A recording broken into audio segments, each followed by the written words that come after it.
அன்பு நிறைந்த கடகராசிக்காரர்கள் கடகராசிக்காரர்களுக்கு உங்களுடைய பாக்கியநாதன் குரு பகவான் ஜூன் 2ஆம் தேதிக்கு மேல இருந்து உங்களுடைய ராசியில ஜென்ம ராசியில அமர்ந்து என்ன யோக பலன்களை கொடுக்க போறான்னு நம்ம பார்க்க போறோம். அதாவது கடகராசிக்கு முழு பாக்கியங்களை அதிர்ஷ்டங்களை அள்ளி கொடுக்கக்கூடிய குரு பகவான், அதை மனசுல வச்சுக்கோங்க. பொதுவா ஜென்மகுருடைய காலம்னு என்ன சொல்லுவாங்க? ஜென்மகுரு காலத்துல ராமனே நாளாண்ட அரசனாக வேண்டிய ராமரே நாட்டாடுறதை விட்டுட்டு ஆண்டியா காட்டுக்குள்ள போயிட்டாரு அப்படின்னு சொல்லி அதனால பட்டம் இழப்பாங்க. அதாவது வேலையில் இருந்தாங்கன்னா வேலை இழந்துருவாங்க. நமக்கு இருந்தக்கூடிய கௌரவம் செல்வாக்கு மதிப்பு எல்லாத்தையும் விட்டு ஆண்டியா போயிடுவாங்க அப்படின்றதெல்லாம் சொல்லுவாங்க இல்லையா? ஆனால் அது நடக்குமா அப்படின்னா, அது ராமருக்கு நடந்துச்சு, ராமாயணத்தில் நடந்துச்சு. அவருடைய ஜாதகம் அப்படி. ராமருக்கு ஜாதகம் இருக்குன்னு நீங்கள் எல்லாரும் பார்த்துருப்பீங்கன்னு நினைக்கிறேன். அவருக்கு 5 கிரகங்கள் உச்சம். அது ஒரு விசித்திரமான ஒரு ஜாதகம். எல்லா கிரகங்களும் பலம் பெற்று ஒருத்தன் வாழ்க்கையில் எப்படிலாம் கஷ்டப்படுவான்றதை காமிக்கிறது தான் ராமருடைய ஜாதகம். பகவான் ராமருடைய ஜாதகம். வான்மீகர் அப்படி தான் எழுதியிருந்தார். ஸோ அதனால அது ஒரு பக்கம் இருக்கட்டும். இங்கே கடகராசிக்காரர்கள் ஒவ்வொருத்தருக்கும் இப்போ இருக்கக்கூடிய மனிதர்கள், இப்போ வாழக்கூடியவங்களுக்கு பார்த்தீங்கன்னா கிரகநிலைகள் நிறைய மாற்றங்கள், ஒவ்வொரு மனிதருக்கும் நிச்சயமா பல மாற்றங்கள் இருக்கும். அது போல இப்போ கடகராசிக்காரர்களுக்கு ஜென்ம குரு அமர போறாரு இல்லையா?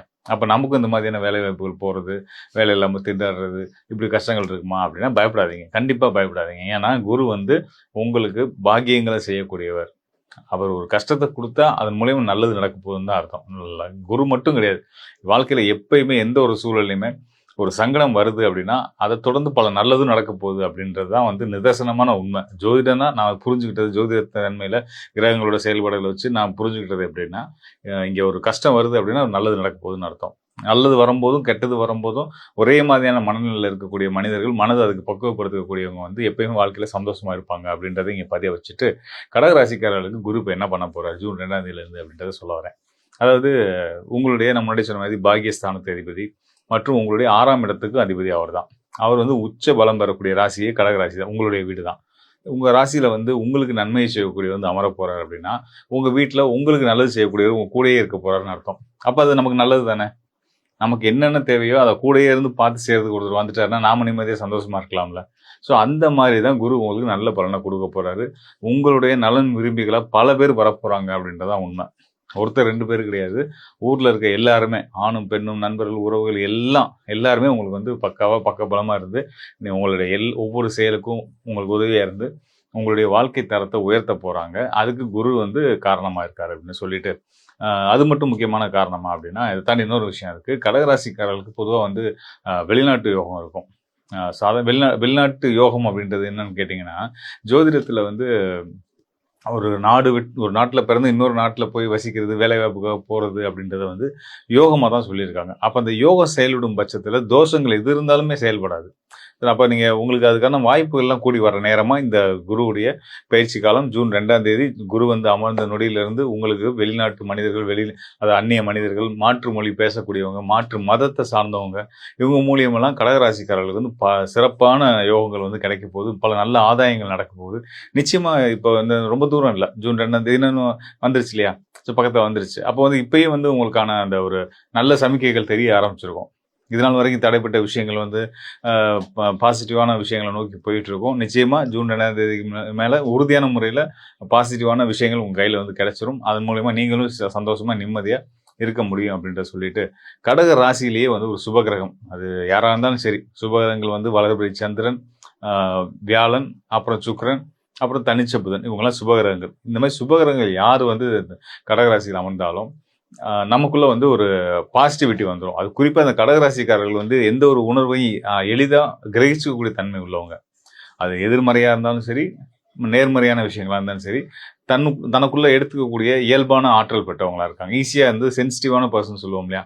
அது மாதிரி ரொம்ப உணர்வு பூர்வமான மனிதர்களாகவும், மற்றவங்க உணர்வுகளுக்கு நிறைய மதிப்பு கொடுக்கும் மனிதர்களாகவும் நம்ம கடகராசிக்காரர்கள் இருப்பாங்க. ஸோ அதனால தன்னுடைய ராசியில் அமரக்கூடிய கிரகத்துடைய தன்மையை எளிதாக உள்வாங்கிடுவாங்க. அப்போ குரு அமரும்போது குருவுடைய தன்மைகள்ன்றது முழு பாசிட்டிவிட்டி. எல்லாரும் நல்லா இருக்கட்டும், நாமளும் நல்லா இருப்போன்றது அந்த குருவுடைய சிந்தனை. தான் மட்டும் நல்லா இருக்கும்னு நினைக்கிற சிந்தனை அவங்க சுட்டுப்பட்டாலும் பொதுவாகவே கடகராசிக்காரர்களுக்கு வராது. இங்கே குரு அமரும் பட்சத்தில் அது இன்னும் உங்களுடைய நற்பண்புகள், அதாவது எல்லாருமே நல்லா இருக்கணும், நம்ம சுற்றி எல்லாரும் சந்தோஷமா இருக்கணும், அதன் மூலயமா நாம சந்தோஷம். அதுதான் பொதுவாகவே கடகராசிக்காரர்களுக்கு இயல்பே அதுதான். அடுத்தவங்கள சந்தோஷப்படுத்தி எல்லா வகையிலையும் தனக்கு பிடிச்சவங்கள வாழ்க்கையை அவங்க இவங்களை விட்டு விலகி போனால் கூட தேடி தேடி போய் அவங்களுக்கு பல நல்ல விஷயங்களை கொடுக்கக்கூடிய மனிதர்களாக கடகராசிக்காரர்கள் இருப்பாங்க. நம்ம வேண்டான்னு உதறிட்டு போகிறவனா கூட ஐயோ நம்ம அவனுக்கு செய்யலாம் யார் செய்வா அப்படின்னு சொல்லி தேடி போய் உதவி பண்ணக்கூடிய குணம் வந்து இந்த கடகராசிக்காரர்களுக்கு உண்டு. அப்படிப்பட்ட நல்ல பண்புகள் இன்னும் மென்மேலும் பெருக போகுது. அதன் மூலியமா நீங்கள் எப்பயுமே வந்து அந்த சங்கு சுட்டாலும் வெண்மையாக தான் இருக்குன்னு சொல்லுவாங்களா, அந்த மாதிரி நீங்கள் எப்பயும் பரிசுத்தமாக தான் இருக்க போகிறீங்க அப்படின்றத நம்ம சொல்ல முடியும். அது மட்டும் இல்லாமல் குருவுடைய பார்வை, குரு வந்து ராசியில் அமர்றாரு.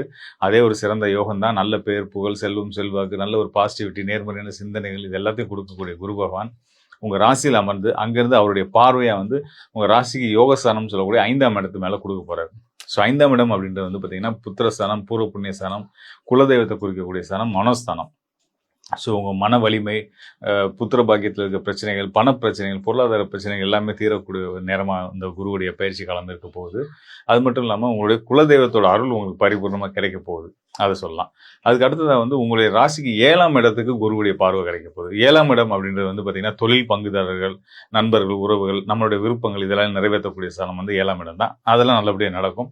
அது மட்டும் இல்லாமல் முக்கியமாக கலத்திர ஸ்தானம், திருமண வாழ்க்கையை கொடுக்கக்கூடிய ஸ்தானம் வந்து 7ஆம் இடம் தான். அப்போ மனைவி கணவன் வழியில் வந்து இருக்க சிக்கல் எல்லாம் விலகி கணவன் மனைவி ஒற்றுமை மேலவங்க போகுது. திருமணம் தடை தாமதத்தில் இருக்கிறவங்களுக்கு நல்லபடியாக திருமணம் நடக்க போகுது அப்படின்றதெல்லாம் சொல்லலாம். கண்டிப்பான முறையில் இந்த வரக்கூடிய இந்த ஓராண்டுக்குள்ளே வந்து பார்த்தீங்கன்னா கடகராசிக்காரர்கள் குடும்பத்தில் நிச்சயமாக பல சுப காரியங்கள், நல்ல வீடு மனை வாங்குறது, வண்டி வாகன யோகங்கள், திருமணம் போன்ற சுப காரியங்கள் நடத்துறது, பல நல்ல விஷயங்கள் செய்யணும்னு எதிர்பார்த்துட்டு இருப்பீங்க. அதெல்லாம் கைவிடி வரப்போகுது. இதை விட ரொம்ப முக்கியமாக வந்து பார்த்தீங்கன்னா குருவுடைய பார்வை, 9ஆம் பார்வை. அது 9ஆம் பார்வைக்கு வந்து மிக சிறந்த வலிமை உண்டு. உங்களுடைய ராசியிலேருந்து அவர் 9ஆம் பார்வையாக மீன ராசியை பார்க்குறாரு. அதாவது மீன ராசின்றது கடக ராசிக்கு பாகியஸ்தானம். பாகியஸ்தானத்துக்கு அந்த பாகியஸ்தானத்து அதிபதியே வந்து தன்னுடைய பார்வையை கொடுக்கும்போது நீங்கள் எதிர்பார்க்காத அதிர்ஷ்டங்கள்லாம் அவங்க வந்து உங்களுக்கு வந்து கிடைக்க போகுதுன்னு சொல்லலாம். நீங்கள் ரொம்ப ஆச்சரியப்பட போகிறீங்க. நம்ம வாழ்க்கையிலேயே எவ்வளோ ஒரு சிறப்பான விஷயங்கள்லாம் நடக்குது, இதெல்லாம் உண்மைதானா, கனவா, நினைவா அப்படின்னு நீங்கள் வந்து வேக்கிற அளவுக்கு உங்கள் வாழ்க்கையில் பல நல்ல விஷயங்கள் நடக்கும்போது கண்டிப்பான முறையில் குருவுடைய நிலையினால் உங்கள் வாழ்க்கையில் மிக சிறந்த நல்ல மாற்றங்களும் முன்னேற்றமும் ஏற்பட போது மகிழ்ச்சியாக இருங்க. இப்போ பார்த்தீங்க அப்படின்னா வந்து குரு வந்து ஒரு உச்ச நிலைக்கு வர்றதுனால, ஒரு நல்ல நிலைக்கு வர்றதுனால உலகத்துக்கே நல்லது. நம்ம முன்னாடி சொல்லியிருந்த மாதிரி ஒவ்வொரு ராசிக்காரர்களுக்குமே எவ்வளோ சிறப்புகளை கொடுக்க போகுது அப்படின்றத நம்ம பார்த்துட்டு வந்துட்டு இருக்கோம். ஸோ அந்த வகையில் வந்து முதல்ல வந்து நம்ம குருவுடைய தன்மையை முழுமையாக புரிஞ்சுக்கணும். குரு யார், அவர் வந்து நவகிரகங்களில் அவருடைய ரோல் என்ன, இதெல்லாம் நம்ம பார்க்கணும். இப்போ இன்னைக்கு மாடர்ன் சயின்ஸ் சொல்லக்கூடிய விஷயம் என்னன்னு பார்த்தீங்க அப்படின்னா வந்து ஜூபிட்டர் இல்லை அப்படின்னா இங்கே பூமி இல்லை அப்படின்னு சொல்கிறாங்க. காரணம் என்னவா சொல்கிறாங்கன்னா, எப்பயுமே பூமியை நோக்கி, நம்மளை வாழக்கூடிய இந்த பூமியை நோக்கி நிறைய விண்கற்கள், எரிக்கற்கள்லாம் வந்துகிட்டே இருக்குமா. அதெல்லாம் தன்னுடைய கிராவிட்டி பலத்தினால தன் பக்கம் ஈர்த்துக்கும் அப்படின்னு சொல்கிறாங்க இல்லையா. ஸோ அதுதான் வந்து நம்ம ஜோதிடத்துலையுமே நம்ம சொல்கிறோம். அதாவது குரு பகவான் வந்து பார்த்தீங்கன்னா அவருடைய பார்வையினால் நமக்கு வரக்கூடிய கஷ்டங்களை அவர் விளக்கிடுவார். நமக்கு எந்த தொந்தரவுலாம் நம்ம பார்த்துப்பாரு நம்ம சொல்கிறோம் இல்லையா. அதே தான். ஏன்னா குரு வந்து இங்கே நமக்கு வந்து அவருடைய பார்வை அப்படின்னு நம்ம சொல்கிறது அவருடைய கதிர்வீச்சு. ஜூபிட்டருடைய கதிர்வீச்சுகள் வந்து நமக்கு நம்மளுடைய ராசி மண்டலம் இருக்கு இல்லையா, இதில் ஒரு சரியான இடங்களில் கிடைக்கும் போது நல்ல பலன்களை செய்வார். குரு இருக்கிறதுனால தான் இந்த பூமியில் மண்ணில் உயிர்கள் வாழ்கிறாங்க, நம்மளும் நிம்மதியாக சந்தோஷமாக வாழ்ந்துட்டு இருக்கோம். அப்படிப்பட்ட நன்மைகளை செய்யக்கூடிய, சிறப்புகளை செய்யக்கூடிய குரு பகவான் தன்னுடைய உச்ச வீடுன்னு நம்ம சித்தநாதர்கள் கொடுத்துருக்காங்க. இவர் வந்து இந்த இடத்துல வந்து நல்ல முழு பலம் பெறுவார். இந்த கிரகம் முழு பலத்தோடு இருக்கும். இந்த இடத்துக்கு சூரியன் வந்து, மேஷத்துக்கு சூரியன் வந்து அவர் முழு பலத்தில் இருப்பார். மீனத்தில் சுக்கிரன் வந்து அவர் முழு பலத்தில் இருக்கார். இப்படிலாம் சொல்லுவாங்களே, அது மாதிரி குரு வந்து உச்ச பலம் அடைகிறதா கடகராசியை சொல்கிறாங்க. ஸோ அப்போ கடகராசி மண்டலத்துக்குள்ளே குரு பகவான் வந்த பின்னாடி அவர் முழு சுப கிரகமாக இருக்கிற பட்சத்தில் எல்லாருக்குமே நல்லது, உலகத்துக்கே நல்லது. உலகத்துக்கே நல்லது மீன்ஸ் வந்து இனி இந்த உலகத்தில் அனாவசியமான இயற்கை பேரிடர்களோ, சீற்றங்களோ, இந்த போர் சம்பந்தமான பிரச்சனைகளோ, இந்த மாதிரி எந்த ஒரு அரசர்களுக்குள்ள, அந்த அரசர்கள் மீன்ஸ் வந்து இன்னைக்கு நாட்டு ஆளக்கூடிய தலைவர்கள் தான் வந்து சொல்லணும். அமெரிக்க அதிபர் ஆகட்டும், இஸ்ரேல் அதிபர்கள் ஆகட்டும், இந்த மாதிரி பல நாடுகளோட அதிபர்கள் ஒருத்தர் வந்து சண்டை போட்டு வச்சுக்கிறது, இந்த மாதிரி பிரச்சனைகள்லாம் இருக்கு இல்லையா. இதெல்லாம் உங்கள் மனசுல எல்லாம் கூட ஒரு நிதானமும் சந்தோஷமும் ஒரு சாந்தமும் வந்து அவங்களும் வந்து தன்னுடைய அந்த போர் குணத்தெல்லாம் குறைச்சிக்கிட்டு மனிதாபிமானம் கொஞ்சம் மேலோங்கி இருக்கும் அப்படின்றத நம்ம தெரிஞ்சுக்கலாம். ஸோ இவ்வளோ சிறப்புகளை செய்யக்கூடிய குரு பகவான் ஒவ்வொரு ராசிக்காரர்களுக்குமே கண்டிப்பான முறையில் நம்ம 12 ராசிகள் எந்த ராசியாக இருந்தாலும் சரி, லக்னமாக இருந்தாலும் சரி, கண்டிப்பாக இங்கே அடுத்து வரக்கூடிய ஓராண்டு ரொம்ப சிறப்பான காலமாக இருக்க போகுது. இங்கே முக்கியமான ஒரு விஷயத்த சொல்ல விரும்புகிறேன். நான் பல காலமாக சொல்லிக்கிட்டு இருக்கேன். 2020 நான் சொல்லிட்டு இருக்கக்கூடிய விஷயம் என்னன்னு கேட்டிங்கன்னா, இந்த 2020 2030 வரைக்குமான இந்த தசாப்தம், இந்த 10 ஆண்டுகள் அப்படின்றது வந்து பார்த்திங்கன்னா ராகுடைய காலம். இது வந்து ரொம்ப பொல்லாத ஒரு காலகட்டம் தான்.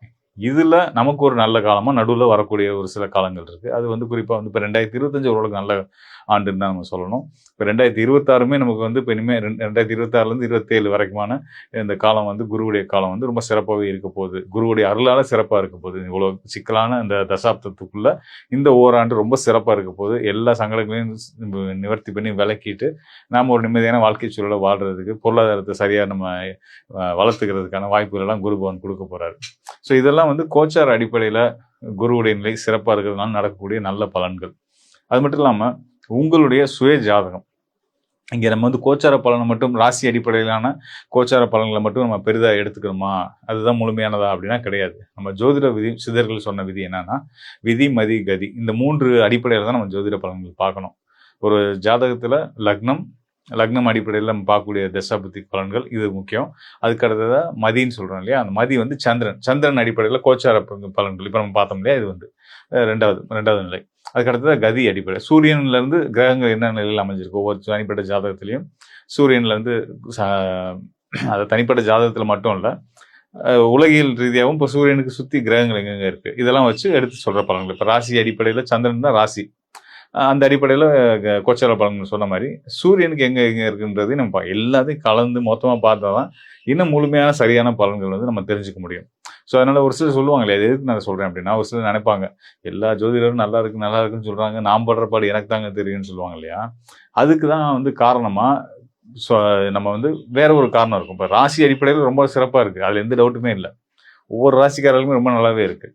ஆனால் அதை தாண்டி ஒரு பிரச்சனை இருக்குது அப்படின்னா அதுக்கு என்ன காரணமாக இருக்குன்னா, உங்களுடைய ஜனன ஜாதகத்தில் இருக்கக்கூடிய லக்ன அமைப்புகள், உங்களுக்கு நடந்திருக்கிற தசாபுத்திகள், அங்கே இருக்கக்கூடிய சூரியன், குரு, சுக்கிரனுடைய நிலைகள், ஏனைய மற்ற கிரகங்கள் எல்லாமே வந்து அதெல்லாம் நம்ம முழுமையாக பார்க்கும்போது தான் நமக்கான சரியான தீர்வுகள் நம்ம தெரிஞ்சுக்க முடியும், நம்மளோட எதிர்காலத்தை பற்றி நம்ம புரிஞ்சுக்க முடியும்.